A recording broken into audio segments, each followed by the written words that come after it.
প্রধানমন্ত্রী নরেন্দ্র মোদী নানা রকম জনকল্যাণকামী প্রকল্প সামনে এনেছে। এরই মধ্যে একটি প্রকল্প, সেটা হলো পিএম কিষাণ। এই পিএম কিষাণ যোজনা, এর ফলে গ্রাম বাংলার মানে শুধু পশ্চিমবাংলা নয়, গোটা ভারতবর্ষে মোদী সরকার সমস্ত কৃষকদের বৎসরে ৬,০০০ টাকা করে দিচ্ছে। এর ফলে প্রচুর কৃষক কিন্তু ভালো সুবিধা পাচ্ছে। প্রত্যেকটা কৃষককে ৬,০০০ টাকা করে দেওয়া হচ্ছে, প্রত্যেক 4 মাস অন্তর অন্তর ২,০০০ টাকা করে। তো এবার ২০২৫ নতুন বাজেট হবে, ২০২৫-এ নতুন পূর্ণাঙ্গ বাজেট আসবে হয়তো ১ ফেব্রুয়ারি।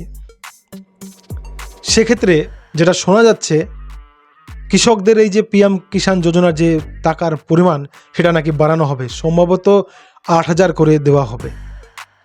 ৬,০০০ যেটা হতো সেটা এবার ৮,০০০ করে হবে, এমনই একটা ইঙ্গিত পাওয়া যাচ্ছে। অর্থমন্ত্রী নির্মলা সীতারামন কৃষকদের কথা মাথায় রেখে বাড়াতে পারেন, এমনই একটা খবর আসছে উড়ে। সম্ভবত কৃষকদের বাড়ছে, এই পিএম কিষাণ যোজনার টাকাটা বাড়ছে, ৬ থেকে ৮,০০০ হতে চলেছে। বাংলা এরকম খবর পেতে রূপম বাংলা টিপসের সঙ্গে থাকবেন, সাবস্ক্রাইব করবেন, লাইক করবেন, শেয়ার করবেন।